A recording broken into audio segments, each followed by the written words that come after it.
Hello everyone, it's me Komalpreet Kaur. Welcome to my channel Blissful Direction. Last lecture में हमने प्लेटो के background, प्लेटो की life, Socrates की theory of knowledge का प्लेटो पर इन्फ्लुएंस उसको कवर किया था। इसके साथ ही हमने प्लेटो की first theory which name is theory of ideas और फॉर्म्स को भी कवर कर लिया था। अब इस लेक्चर में हम सब प्लेटो की नेक्स्ट थ्योरीज को कवर करेंगे। सबसे पहले आज हम प्लेटो की most important theory that is theory of soul उसको कवर करते हैं। अब हम इस लेक्चर की शुरुआत थ्योरी ऑफ सोल से स्टार्ट करते हैं। तो चलो फिर हम स्टार्ट करते हैं अपना lecture with theory of soul से। अब इस थ्योरी में प्लेटो ने कहीं ना कहीं तो इनइक्वालिटी को नेचुरल मान लिया था। वो ये एक्सेप्ट कर चुके थे कि हर इंसान सेम नहीं होता है, हर इंसान में कुछ ना कुछ कमी होती है और कुछ उसकी स्ट्रेंथ होती है। तो इस बिहाफ पर प्लेटो ने अपनी आइडियोलॉजी को प्रेजेंट किया कि इनइक्वालिटी नेचुरल है, सभी सोल्स सेम नहीं होती है। ये प्लेटो ने एक्सप्लेन किया है मिथ ऑफ मेटल्स के बिहाफ पर। एक्चुअली प्लेटो के जो ऐसे टॉपिक है जैसे कि allegory of the cave and myth of metals, ये एक स्टार टॉपिक माने जाते हैं। इसको अच्छे से कवर करना, ये हर एग्ज़ाम में मोस्टली पूछे जाते हैं। अब मिथ ऑफ मेटल्स में क्या है, इसे समझो अच्छे से। प्लेटो कहते हैं कि किसी भी सोल के अंदर, किसी भी इंसान के अंदर तीन चीज़ें होती हैं जिसमें इंसान की लाइफ, उसकी थिंकिंग बेस्ड होती है। सबसे पहला है रीज़न, कि इंसान के अंदर रीज़न है, नॉलेज है, एक्सीलेंस है। एंड सेकंड होता है करेज, कि वो ब्रेव है, वो लड़ सकता है, उसके अंदर वॉरियर पावर है। And third one is appetite.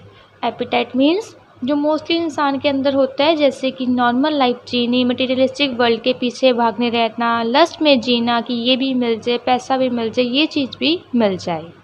Okay, according to प्लेटो तो ये लस्ट ही है जो उन लोगों को नॉलेज और रीजंस और लाइफ की बाकी रियलिटी से दूर रखती है। अब प्लेटो ने बोला कि ये तीन चीज़ें होती हैं हर इंसान के अंदर जो उनकी पर्सनैलिटी डिफ़ाइन करती हैं, लेकिन ये सब चीज़ें हर इंसान में सेम प्रपोर्शन में तो नहीं होती। ये हर चीज़ें हर इंसान में अलग अलग प्रपोर्शन बेस्ड होती है। फॉर एग्ज़ाम्पल, कुछ में तो रीज़न डोमिनेट करता है और कुछ इंसानों में करेज, और सेम कुछ इंसानों में एपिटाइट डोमिनेट करता है। तो प्लेटो कहते हैं कि जिन लोगों में रीज़न डोमिनेट करता है उन लोगों को हम पीपल ऑफ गोल्ड कहते हैं।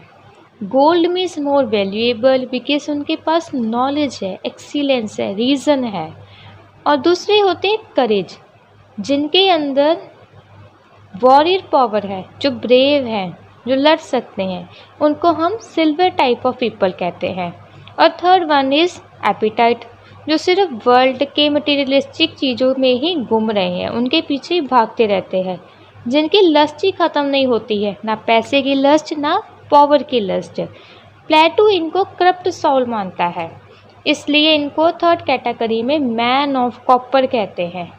तो प्लेटो ने ऐसे गोल्ड, सिल्वर, कॉपर मेटल्स के बेस पर लोगों की सोल को डिवाइड कर दिया है। इसी बेस पर प्लेटो ने इनइक्वालिटी सा नेचुरल जस्टिफाई किया है। Even Plato said every soul is not equally capable. Plato कहते हैं कि अब रीज़न जिन लोगों में दिखने को मिलता है वो बहुत ज़्यादा रेयर है, बहुत कम दिखने को मिलते हैं, जो बेसिकली प्लेटो रूलिंग क्लास में जिनको इंक्लूड करता है। बट थर्ड एपिटाइट लोगों की काउंटिंग अबंडेंस में होती है, जो बेसिकली प्रोडक्शन क्लास है। इनके अंदर एपिटाइट बहुत ज़्यादा होती है, लस्ट होती है पैसे की, पावर की। लेकिन दूसरी side soldier class which means according to Plato silver category के लोग, उनमें करज होता है, वॉरियर पावर होती है। ये क्लास अपनी लस्ट को ख़त्म करके स्टेट को सर्व करती है। अपनी लस्ट, पैसे की, पावर की, मटेरियलिस्टिक वर्ल्ड की, इनको साइड में रखकर ये क्लास स्टेट को सर्व करती है।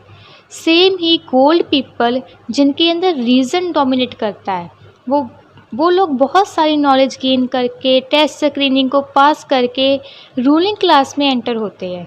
ये क्लास बेसिकली स्टेट में अपना रूल करती है, रूलिंग क्लास में इंक्लूड होती है, डोमिनेट करती है ओवर द अदर क्लासेस। इन सब पॉइंट के बेस पर प्लेटो इनइक्वालिटी को जस्टिफाई करता है। प्लेटो कहते हैं ये चीज़ें इंसान की अपनी आइडेंटिटी को बनाने में बहुत ज़्यादा हेल्पफुल है। जैसे कि किसी इंसान में अगर रीज़न डोमिनेट करता है तो वो क्या पता वो आगे जाके एक फिलॉसफर किंग बन जाए। सेम अगर किसी इंसान में करेज है तो वो सोल्जर बन सकता है। लोग अपनी स्ट्रेंथ को समझकर अपना वे ऑफ लाइफ चूज़ कर सकते हैं। एग्जाम्पल कि वो किंग बने या सोल्जर, ये समझकर कि उनके अंदर उनके पास कौन सी मेटल की क्वालिटी इंक्लूड है, कौन से मेटल की स्ट्रेंथ उनमें ज़्यादा है, जिसके बिहाफ पर वो अपना पैशन वे ऑफ लाइफ को चूज़ कर सकते हैं। तो बेसिकली प्लेटो ने इस तरह लोगों की इंटरनल क्वालिटी को डिफ़ाइन किया था। प्लेटो की थ्योरी ऑफ सोल का थ्योरी ऑफ आइडल स्टेट से बहुत बड़ा कनेक्शन है। प्लेटो का मानना था कि उसकी जो आइडल स्टेट होगी उस पर रीज़न डोमिनेट करेगा, मीन्स एक नॉलेजेबल रूलर रूल करेगा जिसको वो फिलोसफर किंग कहेगा। थ्योरी ऑफ सोल को भी प्लेटो ने थ्योरी ऑफ आइडिया से कनेक्ट कर एक चीज़ समझाई थी कि हर इंसान के पास दो पार्ट्स होते हैं, एक physical part and second one is spiritual part, जिसको हम सोल या आत्मा भी कहते हैं। तो प्लेटो ने कहा कि जब इंसान मर जाता है तो उसकी सोल रह जाती है, because soul is permanent. Body permanent नहीं होती, बॉडी आज है कल नहीं है, but soul is immortal, soul is permanent. Once the soul leave the body it goes to the kingdom of God, means कि डेथ के बाद सोल भगवान के पास चले जाती है, वो भगवान के पास जाके रहने लगती है। और जब वो वहाँ रहती है it looks at the perfect manifestation of different things in the kingdom of God. मतलब कि वहाँ पर वो बहुत सारी डिफरेंट चीज़ों को देखती है, उन्हें समझती है। और जब वो सोल वापस आती है फिजिकल वर्ल्ड में तो वर्ल्डी थिंग्स को देखती है और चीज़ों को रिकलेक्ट करने की कोशिश करती है, वो चीज़ों को रिकलेक्ट करने में लग जाती है। Now Plato said, it is for the reason we make distinction between perfect and imperfect forms. जो भी सोल कैपेबल होती है वो ज़्यादा रिकलेक्ट कर पाएगी एज कम्पेयर टू दोज जिसके पास एपिटाइट है, जिन पे एपिटाइट डोमिनेट करता है। बट जिनके पास रीज़न है, नॉलेज है, एक्सीलेंस है, वो ज़्यादा रिकलेक्ट कर पाएंगे चीज़ों को जो उन्होंने गॉड की किंगडम में देखी थी, जिनको वो समझे थे वहाँ पे। लेकिन जिन लोगों पर एपिटाइट डोमिनेट करती है वो लोग और चीज़ों के बारे में सोच ही नहीं पा रहे हैं, बस अपने बारे में सोचते रहते हैं, मटेरियलिस्टिक वर्ल्ड की लस्ट में खोए रहते हैं। मटेरियलिस्टिक वर्ल्ड की लस्ट में वो अपनी लाइफ को ख़राब कर रहे हैं। वो स्पिरिचुअल चीज़ों को रिकलेक्ट नहीं कर पाएंगे क्योंकि उनके अंदर वो कैपेबिलिटी नहीं है। इसलिए गोल्ड कैटेगरी के लोगों को प्लेटो बहुत ज़्यादा वैल्यू देते हैं, बिकॉज एक तो वो रीज़नेबल है, नॉलेजेबल हैं और स्पिरिचुअल चीज़ों को कलेक्ट करने में भी वो कैपेबल हैं। तो प्लेटो उनको रूलिंग क्लास मानता है कि वो डोमिनेट करे, बाकी सिल्वर और कॉपर क्लासों पर भी और स्टेट में भी रूल अपना करें। तो बेसिकली प्लेटो कहते हैं कि हर इंसान के अंदर किसी न किसी टाइप का एक इम्पॉर्टेंट कैरेक्टरिस्टिक होता है, यानी कि कोई ना कोई एक इम्पॉर्टेंट वर्चू ऐसा होता ही है जो उसके अंदर बाकी लोगों से ज़्यादा होता है, जो उसकी आइडेंटिटी को, उसकी पर्सनैलिटी को आइडेंटिफाई करता है। थ्योरी ऑफ सोल से प्लेटो ये भी कहना चाहते हैं कि उसी वर्च्यू और क्वालिटी के अकॉर्डिंगली हर इंसान को स्टेट में काम करना चाहिए, वो वर्च्यू जो उनके अंदर डोमिनेट करता है। फॉर एग्ज़ाम्पल अगर इंसान के अंदर विजडम ज़्यादा है तो उसे किंग बनना चाहिए, और अगर इंसान के अंदर करेज ज़्यादा है तो उसे सोल्जर बनना चाहिए। प्लेटो कहते हैं कि अगर स्टेट में हर इंसान अपने वर्च्यू के अकॉर्डिंग, अपने इक्वालिटी के अकॉर्डिंग अपना प्रोफेशन चूज़ करेगा तो वहाँ पर स्टेबिलिटी इस्टेब्लिश हो पाएगी, वहाँ पर एक हार्मनी इस्टेब्लिश हो पाएगी जो बेसिकली पीस को इस्टेब्लिश करेगी और उसके साथ स्टेट में जस्टिस प्रिवेल होने में भी हेल्पफुल बनेगी। Plato said one person one work, जिससे स्टेट में हार्मनी इस्टेब्लिश हो जाए, स्टेट में पीसफुली जस्टिस प्रिवेल करने लग जाए। तो बेसिकली प्लेटो ने थ्योरी ऑफ सोल में क्या समझाया है कि हर स्टेट में 3 कैटेगरी के लोग होते हैं, ठीक है। फर्स्ट कैटेगरी जिनमें रीज़न डोमिनेट करता है, जिनके पास नॉलेज होती है, जिनको क्या कहते हैं, गोल्ड पीपल कहते हैं। बहुत ही रेयर पाए जाते हैं ये स्टेट में। और इसको क्या कहते हैं, रूलिंग क्लास, जो रूल करेगी स्टेट पे और अदर क्लासेस पर भी। सेकंड क्या होती है, करेज, ठीक है, जिनके अंदर करेज डोमिनेट करता है, उनको क्या कहते हैं हम, सिल्वर पीपल। और ये कौन सी क्लास है, सोल्जर क्लास है, जो स्टेट को सर्व करेगी। थर्ड वन इज एपिटाइट, जिसको क्या कहते हैं, कॉपर पीपल। ये अबंडेंस में होती है, बहुत ज़्यादा इसकी पॉपुलेशन पाई जाती है। और इसको क्या कहते हैं हम, प्रोडक्शन क्लास। जो बाकी रेस्ट ऑफ द वर्क होते हैं स्टेट में, वो सभी इस क्लासेस में आ जाते हैं, प्रोडक्शन क्लास। इस थ्योरी के बेस्ड में, इस मिथ ऑफ मेटल के बेस्ड पे प्लेटो ने क्या जस्टिफाई किया है, inequalities are natural, every soul is not equally capable. Okay, तो बस इस तरह प्लेटो ने अपनी थ्योरी ऑफ सोल को मिथ ऑफ मेटल्स के बिहाफ पर एक्सप्लेन किया है कि किस तरह हमें लोगों को एक आइडियल स्टेट में डिवाइड करना चाहिए ताकि एक अच्छा रूलर को हम सिलेक्ट कर सकें। तो यहाँ पर हमारी ये सेकंड थ्योरी भी कंप्लीट हो चुकी है। अब हम स्टार्ट करेंगे थ्योरी ऑफ जस्टिस को। थ्योरी ऑफ जस्टिस ना प्लेटो की बहुत इंपॉर्टेंट थ्योरी है, ठीक है। इसको बहुत अच्छे से कवर करना है और बहुत अच्छे से समझना है, क्योंकि ये बहुत इंपॉर्टेंट है, हर एग्ज़ाम में मोस्टली पूछी जाती है। सबसे पहले तो प्लेटो ने अपनी थ्योरी ऑफ जस्टिस में ही कह दिया that it is God's ideas of justice. मतलब इससे ऊपर कुछ है ही नहीं है, means justice prevail on based of God's ideas. And ये जो इनकी थ्योरी है, ये इन्होंने इसलिए भी लिखी बिकॉज प्लेटो हमेशा एक आइडियल स्टेट को बनाने के बारे में सोचते थे। वो हमेशा चाहते थे कि उनकी स्टेट एक आइडियल स्टेट बने। प्लेटो ने कहा कि अगर अब आपको अपनी स्टेट एक आइडियल स्टेट बनानी है तो आपको अपनी थिंकिंग ऐसे प्रेजेंट करनी होगी लोगों के सामने कि लोग उसको ये मान ले कि ये तो जैसे भगवान ने ही कहा है। मीन्स लोग उस आइडियाज़ के ऊपर और कुछ माने ही ना कि ये तो बेस्ट है, ये भगवान ने ही कहा है, भगवान के आइडियाज़ हैं, ये सबसे ऊपर है, ये बेस्ट है। ओके, इसलिए प्लेटो ने अपनी थ्योरी ऑफ जस्टिस को कहा कि ये तो गॉड्स आइडियाज़ ऑफ जस्टिस है, इससे ऊपर कुछ नहीं है, ये अल्टीमेट थॉट्स है, ठीक है। अब इस थ्योरी की क्या मेथोडोलॉजी थी। द रिपब्लिक जो बहुत फेमस बुक थी प्लेटो की, जिसके अंदर थ्योरी ऑफ जस्टिस है प्लेटो की, वो एक डायलॉग के फॉर्म में लिखी गई है। This methodology is known as dialectical method.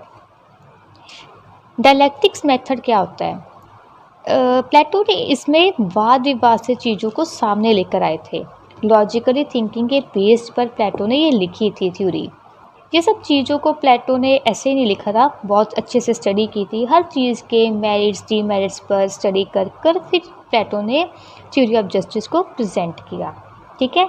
Dialectics method या डायलॉग ऐसे होते हैं कि हम अपना किसी को आर्गूमेंट्स दे रहे हैं और नेक्स्ट पर्सन हमें उसको काउंटर कर रहा है, उसका आंसर दे रहा है, फिर हम आगे उसको काउंटर करते हैं, देन अगला पर्सन हमें फिर उस चीज़ पे काउंटर करता है।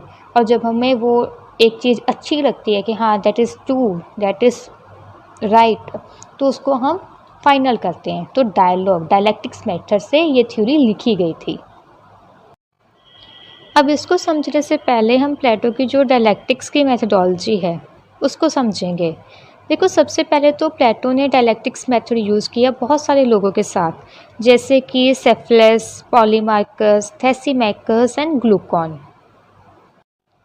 जब प्लेटो ये सोचने लग गए कि सोसाइटी में जस्टिस को कैसे लेकर आ सकते हैं, तब प्लेटो ने इन सब लोगों के साथ डायलेक्ट करना शुरू किया था।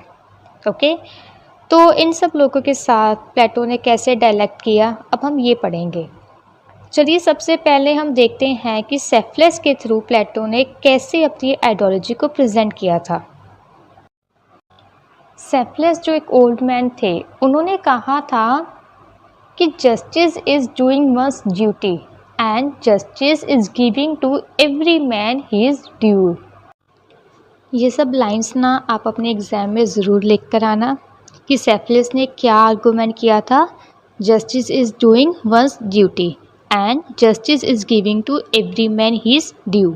ये लाइंस आपके क्वेश्चन में जब आप अपना आंसर फ्रेम करोगे बहुत अच्छा इम्प्रेशन डालेंगी, बहुत अच्छे मार्क्स आपको मिलेंगे। ये बहुत हेल्पफुल रहेगी आपके लिए, तो ये ज़रूर लिख कर आना। अभी भी आप इसके लाइंस के नोट्स बना सकते हो। ओके, तो चलो आगे स्टार्ट करते हैं, आगे कंटिन्यू करते हैं।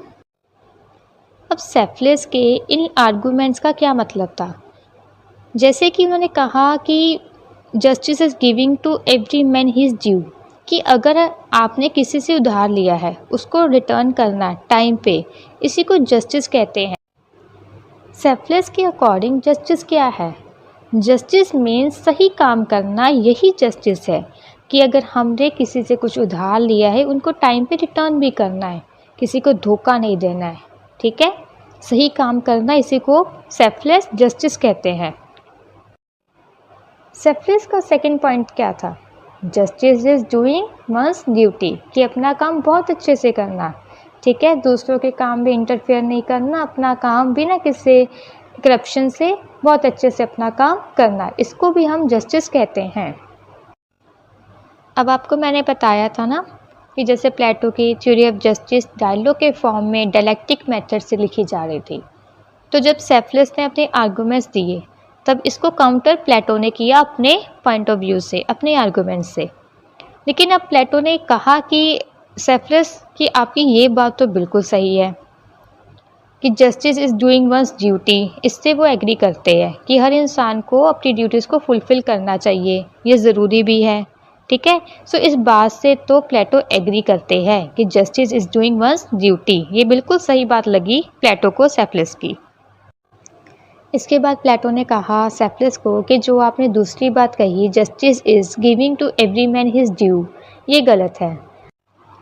प्लेटो ने सेल्फलेस का ये आर्गूमेंट गलत कहा और उन्होंने ये गलत एक एग्जाम्पल के साथ प्रूव किया।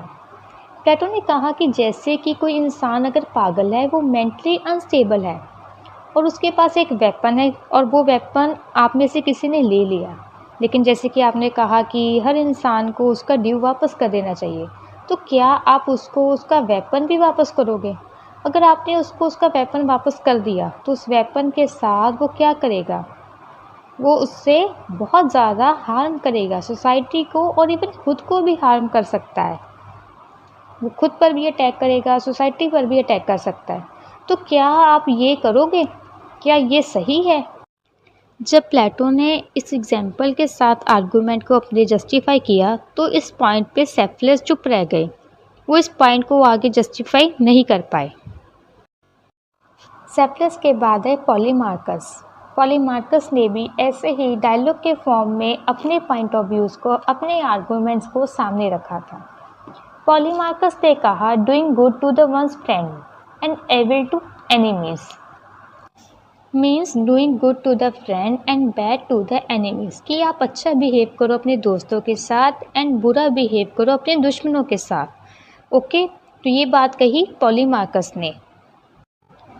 अब जब पॉलीमार्कस ने जस्टिस का ये पॉइंट ऑफ व्यू दिया कि doing good to the one's friend and evil to enemies, कि एनिमीज़ के साथ बुरा बन जाओ, बुरा करो उनके साथ, तो इसके रिस्पॉन्स में प्लेटो ने कहा कि justice can't harm anyone. This means Plato ने कहा कि वो नहीं मानती कि जस्टिस कभी भी किसी का नुकसान कर सकती है, जस्टिस किसी को नुकसान दे ही नहीं सकती। Justice can't harm anyone. इसके साथ ही प्लेटो ने ये कहा था कि अपने एनिमी के साथ बुरा करना जस्टिस नहीं होता, ये कोई जस्टिस की सही डेफिनेशन नहीं है। प्लेटो ने ये भी कहा कि क्या पता कि कौन सा इंसान हमारा फ्रेंड है, कौन सा हमारा दुश्मन है।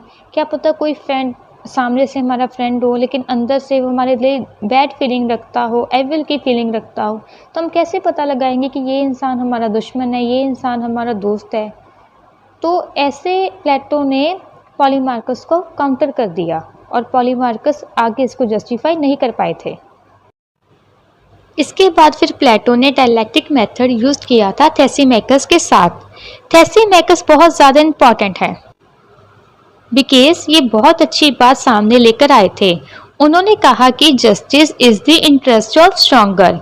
क्या कहा था? Justice is the interest of stronger means justice जो है वो कहीं ना कहीं एक स्ट्रॉन्ग इंसान को मिलता है, पावरफुल इंसान को ही जस्टिस मिलता है। ये बिल्कुल एक रियलिस्टिक व्यू है, बिकॉज ये कहीं ना कहीं एक सच बात है।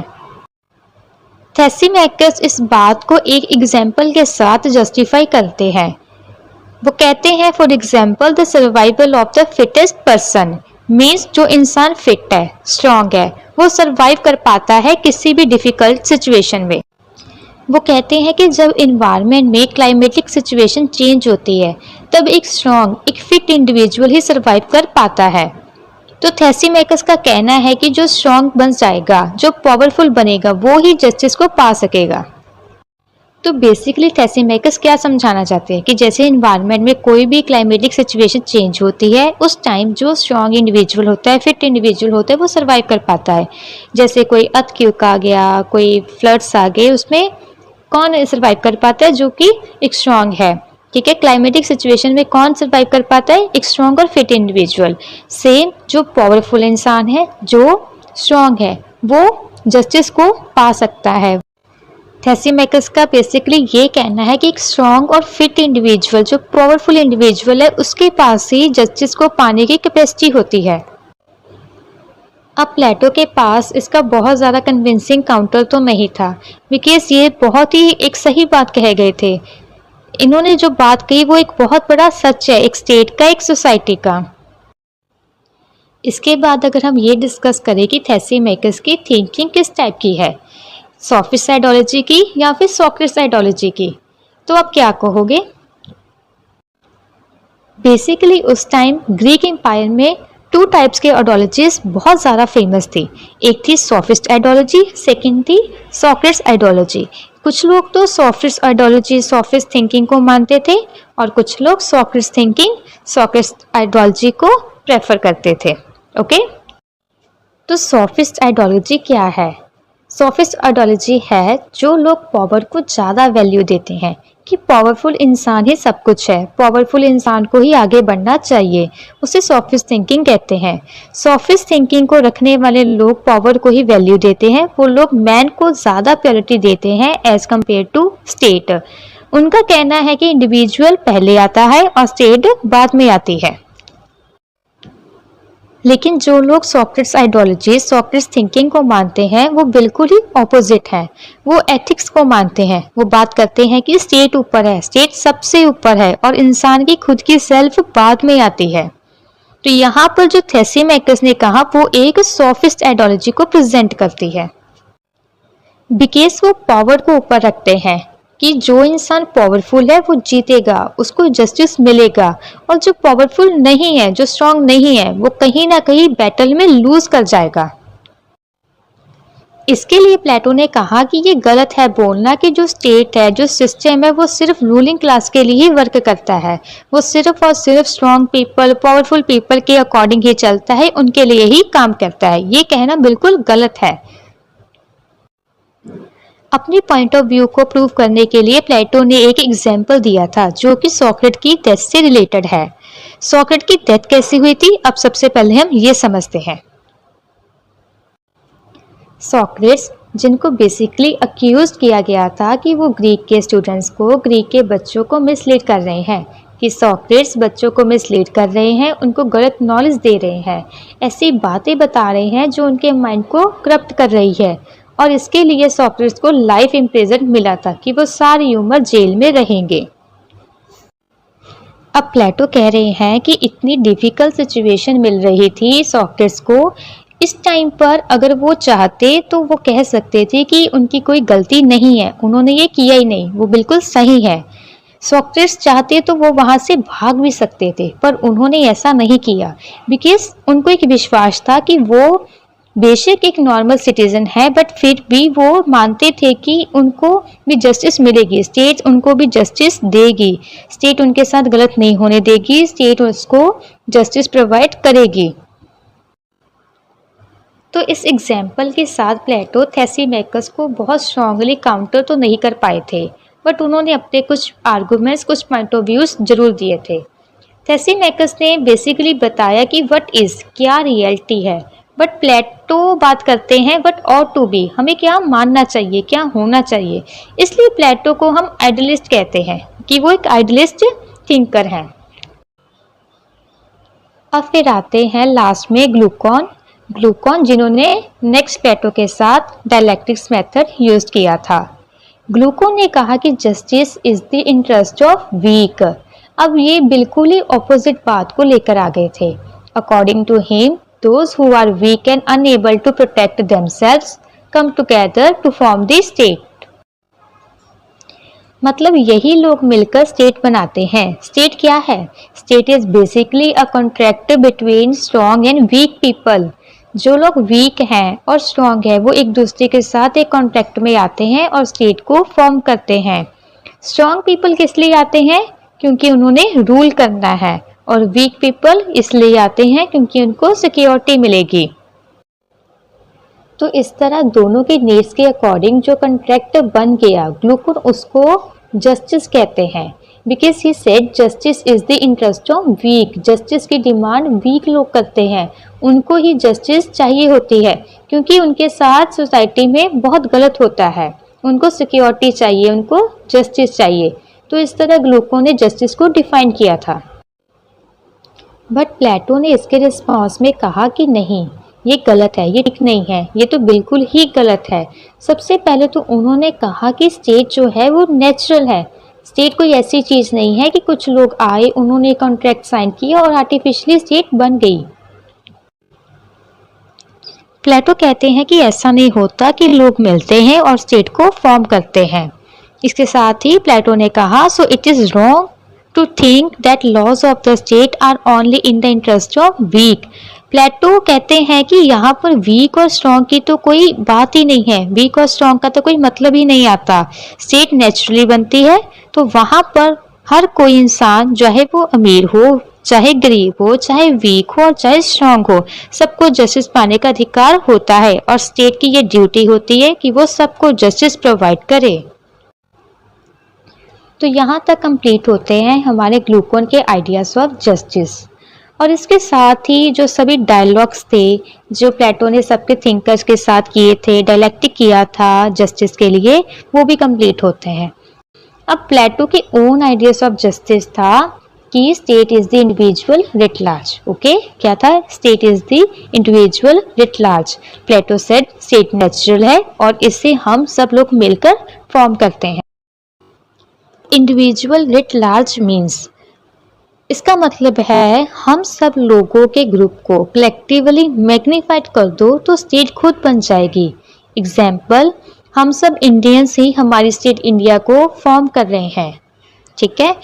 इसके साथ ही प्लेटो ने कहा कि जो स्टेट है वो नेचुरल है। बेसिकली यहाँ पे प्लेटो आपको क्या कहना चाहती हैं कि जैसे ग्लूकॉन ने कहा कि कुछ लोग आते हैं अपनी नीड्स के बेस पे कॉन्ट्रैक्ट करते हैं और स्टेट बन जाती है, तो प्लेटो ये कहते हैं कि स्टेट एक कॉन्ट्रैक्ट के बेस पर नहीं बनती, स्टेट नेचुरल है। जहाँ पर कुछ लोग बहुत समय से रहने लग जाएं, एक साथ इंटरडिपेंडेंटली काम करने लग जाएं, एक फिक्स टेरिटरी पर रहने लग जाएं, तो वहाँ पर स्टेट ऑटोमेटिकली फॉर्म हो जाती है। ओके।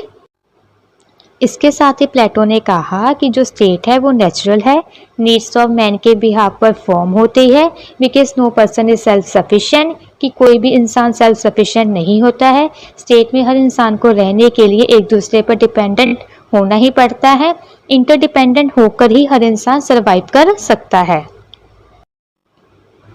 इसके बाद प्लेटो कहते हैं man of reason dependent on man of courage and man of appetite. Similarly, man of appetite also dependent on man of reason and courage, because man of reason को rule करने के लिए बाकी लोगों के सपोर्ट की ज़रूरत होती है, उनको बाकी लोगों का सपोर्ट चाहिए होता है। मैन ऑफ रीज़न को रूल करने के लिए, स्टेट में हार्मनी एस्टेब्लिश करने के लिए मैन ऑफ करेज की ज़रूरत भी होती है। इसी तरह सेम मैन ऑफ रीज़न को स्टेट के बाकी कामों के लिए मैन ऑफ एपिटाइट की ज़रूरत भी होती है। Similarly man of courage and man of appetite को भी मैन ऑफ रीजन की ज़रूरत होती है कि उनको कोई लीड करे, उनके स्टेट में हार्मनी, जस्टिस, स्टेबिलिटी प्रिवेल करे। ऐसे ये सब लोग इंटरडिपेंडेंट होते हैं एक दूसरे के ऊपर और ऐसे ही एक स्टेट फॉर्म होती है। प्लेटो कहते हैं कि इस तरह एक स्टेट वर्क करती है, इस तरह एक स्टेट फॉर्म होती है।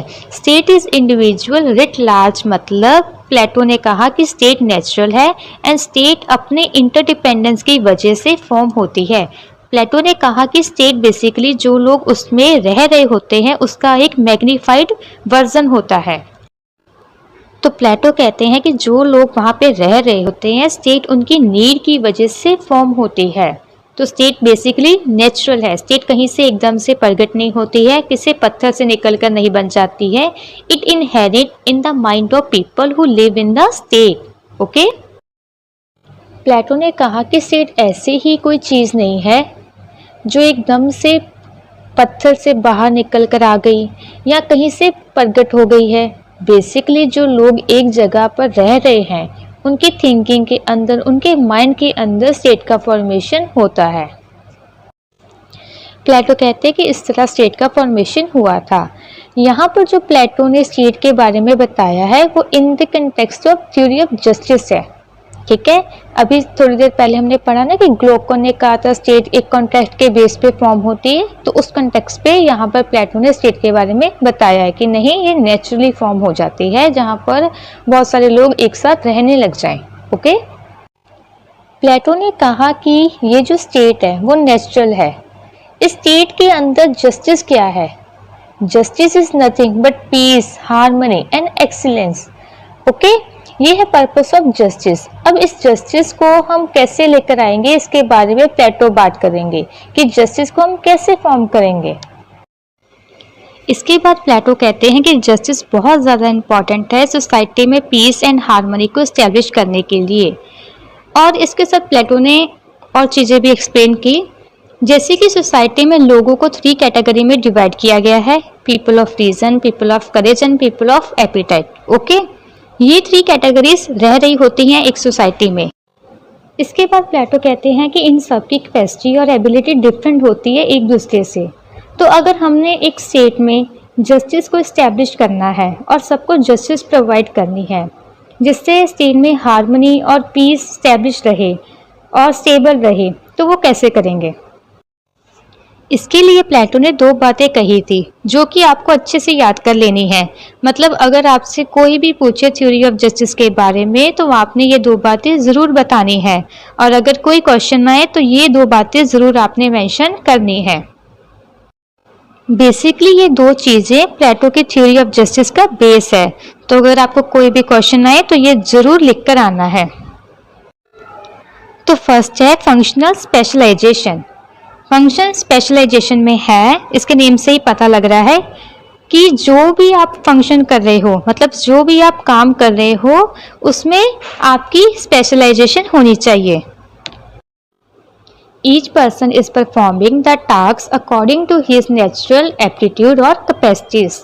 तो यहाँ पर प्लेटो कह रहे हैं कि कोई इंसान, चाहे वो रीजन का हो, चाहे वो करेज का हो और चाहे वो एप्टीटाइट का हो, जो भी हो, उनको अपने स्पेशलाइजेशन का काम ही करना चाहिए। ये उनकी एक ड्यूटी होती है। सेकंड जो मोस्ट इम्पॉर्टेंट बात है प्लेटो की, वो है नॉन इंटरफेरेंस। इसमें यह है कि जस्टिस हम तभी अचीव कर पाएंगे जब हर इंसान एक दूसरे के काम में इंटरफेयर नहीं करेगा। प्लेटो कहते हैं कि मैन ऑफ रीजन का क्या काम है कि वो स्टेट पर रूल करेगा। ओके, मैन ऑफ करेज का क्या काम है कि वो सिक्योरिटी प्रोवाइड करेगा स्टेट को। सिमिलरली मैन ऑफ एपिटाइट का क्या काम है कि वो प्रोडक्शन क्लास में अपना कंट्रीब्यूशन देगा। तो ये सब इनके अपने अपने काम है और इन सबको एक दूसरे के काम में इंटरफेयर नहीं करना चाहिए। इसके बाद प्लेटो कहते हैं कि एक तो ये अपने काम में स्पेशलाइज हो जाए और सेकंड वन इज कि एक दूसरे के काम में इंटरफेयर ना करें। प्लेटो कहते हैं कि अगर हर इंसान अपने वर्च्यू के अकॉर्डिंग, अपने इंपॉर्टेंट कैरेक्टरिस्टिक अकॉर्डिंग अगर वो स्टेट में काम करेगा तो स्टेट में हार्मनी एस्टेब्लिश हो जाएगी, जिससे स्टेट और सोसाइटी में जस्टिस प्रिवेल हो जाएगी। मतलब जैसे हर कोई स्टेट में अपने वर्च्यू अकॉर्डिंग काम करेगा, दूसरों को डिस्टर्ब नहीं करेगा, तो स्टेट के अंदर हार्मनी आ जाएगी, पीस एस्टेब्लिश हो जाएगी, जिससे अल्टीमेटली जस्टिस भी एस्टेब्लिश हो जाएगी। तो ऐसे प्लेटो ने इस सिंपल तरीके से बता दिया कि जस्टिस को हम कैसे अचीव कर सकते हैं। जस्टिस तभी मिल पाएगी जब सब डिफरेंट वर्च्यू के लोग अपने काम पर फोकस करेंगे और दूसरों के काम में इंटरफेयर नहीं करेंगे, उनको डिस्टर्ब नहीं करेंगे। और जो मैन ऑफ रीजन है और मैन ऑफ गोल्ड है वो डोमिनेट करेंगे अदर क्लासेस पर, मैन ऑफ करेज पर भी और मैन ऑफ एप्टीटाइट पर भी। बेसिकली वो रूल करेंगे अपना स्टेट पर। तो ये एक टाइप का जस्टिस है प्लेटो की नज़र में। और इसका अल्टीमेट गोल क्या है? अल्टीमेट गोल है पीस एंड हार्मनी। तो ये होगी theory of justice of Plato. इस पे प्लेटो ने ये भी कहा है कि ये गॉड्स आइडिया ऑफ जस्टिस है and soul is the representative of god. Okay, तो ये सब चीजें ना आपने याद रखनी है। Example, state is individual writ large, concept of function specialisation, non interference, theory of soul, theory of justice, ये सब जरूर याद रखना है। एग्जाम में से क्वेश्चंस पूछे जाते हैं। हम कुछ फीचर्स हैं थ्योरी ऑफ जस्टिस बाय प्लेटो के, वो भी एक बार देख लेते हैं। सबसे पहले तो idea of justice has to be universal and non contextual. मतलब idea of justice naturally develop होया है, ये कॉन्ट्रैक्ट के बेस पर नहीं आया और ये यूनिवर्सल है। एंड प्लेटो के लिए justice was a duty. Second क्या है? प्लेटो के लिए जस्टिस वाज अ ड्यूटी। ये इन्होंने माना भी था जब सेफलिस ने कहा था ये डायलेक्टिक्स थ्रू कि इंसान की जो ड्यूटी होती है डेट इज जस्टिस। तो प्लेटो ने सेफलिस की ये बात मान ली थी। प्लेटो ने सेफलिस की ये बात मान ली थी कि अगर इंसान का जो काम है अगर वो उसे अच्छे से कर रहा है तो मतलब वो जस्टिस कर रहा है। Now justice is virtue as it leads to excellence, so it is the source of happiness. तो प्लेटो के लिए जस्टिस एक वर्च्यू है जो इंसान को एक्सीलेंस देता है और अल्टीमेट हैप्पीनेस गेन करने का एक तरीका है। प्लेटो की नज़र में लाइफ का अल्टीमेट गोल क्या है? अल्टीमेट गोल है हैप्पीनेस। तो हैप्पीनेस आप कैसे अचीव करोगे? नॉलेज और जस्टिस को पाकर। Plato also said justice does not harm anyone, rather it is good for all. मतलब कि जस्टिस किसी को हार्म नहीं करती और ये बात सच भी है, जस्टिस किसी को हार्म नहीं करती, किसी का गलत नहीं करती है। एंड जस्टिस इनकी नज़र में सिर्फ दो चीज़ों पर बेस्ड है। First is functional specialisation and second one is non interference. तो यहाँ पर थ्योरी ऑफ जस्टिस कंप्लीट होती है। तो यहाँ तक हमने प्लेटो की थ्योरी ऑफ जस्टिस को बहुत अच्छे से कवर कर लिया है। अगर हम बात करें तो प्लेटो का मेनली थ्योरी ऑफ जस्टिस में ये कहना है कि justice which create harmony in all the three social classes and it is necessary condition for human happiness. Okay, Plato की जो थ्योरी है थ्योरी ऑफ जस्टिस, ये बहुत फेमस थ्योरी है, बहुत इम्पॉर्टेंट है। इसको बहुत लोगों ने पसंद भी किया था लेकिन बहुत लोगों ने इसका क्रिटिसिज्म भी किया है। तो अब हम इसके क्रिटिसिज्म को भी स्टडी करते हैं। तो फर्स्ट है freedom of choice is important over the excellence. इस क्रिटिसिज्म में ये है कि कुछ लोगों ने ये कहा कि more than excellence freedom of choice is more important. वो फ्रीडम को ज़्यादा वैल्यू देते हैं, फ्रीडम ऑफ चॉइस को ज़्यादा इंपॉर्टेंस देते हैं ओवर द एक्सीलेंस। उन्होंने कहा कि लाइफ में एक्सीलेंस से ज़्यादा फ्रीडम का होना ज़्यादा ज़रूरी है। Second one is justified inequality. इसमें है जो प्लेटो ने सोसाइटी को थ्री क्लासेस में डिवाइड कर दिया, उसको भी लोग क्रिटिसाइज कर रहे हैं कि प्लेटो इससे इनइक्वालिटी को प्रमोट कर रहा है, इनइक्वालिटी को जस्टिफाई कर रहे हैं सोसाइटी में, जो गलत है। तो लोग इसको क्रिटिसाइज कर रहे हैं कि हमें इक्वालिटी को प्रमोट करना चाहिए ना कि इनइक्वालिटी को। ओके, तो हमारा थर्ड पॉइंट है justice of Plato stands for non interference. Justice of Plato stands for non-interference between classes, but it is impossible for the ruling class not to interfere in the affairs of other classes, because ruling means regulation which is interference. मतलब इसका मतलब ये है कि जैसे प्लेटो ने कहा है कि सभी क्लासेस को एक दूसरे के अफेयर्स में इंटरफेयर नहीं करना चाहिए, ठीक है। तो क्रिटिक्स क्या कह रही है कि ये इम्पॉसिबल है रूलिंग क्लास के लिए, तो खासकर क्योंकि अगर रूलिंग क्लास इंटरफेयर ही नहीं करेगी, चेक एंड बैलेंस देखेगी नहीं, रेगुलेशन ही नहीं देखेगी स्टेट में सही से है कि नहीं है ना, तो ये कैसे काम करेगी। तो अगर उसको रेगुलेशन इस्टेब्लिश करनी है, सबको देखना है कि हाँ स्टेट में सारा काम सही से हो रहा है, तो उसको इंटरफेयर करना ही पड़ेगा। ठीक है, तो इस पॉइंट को जो क्रिटिक्स है उसको पॉइंट आउट करते हैं कि हाँ ये प्लेटो ने एक इमेजिनरी बात कही है, ठीक है, क्योंकि ये इम्पॉसिबल इन नेचर है। हमारा फोर्थ क्रिटिसिज्म है Plato's justice has not legal terms. Plato concept of justice is in moral and not legal terms. It makes too much of a demands on an individual's devotion to the state.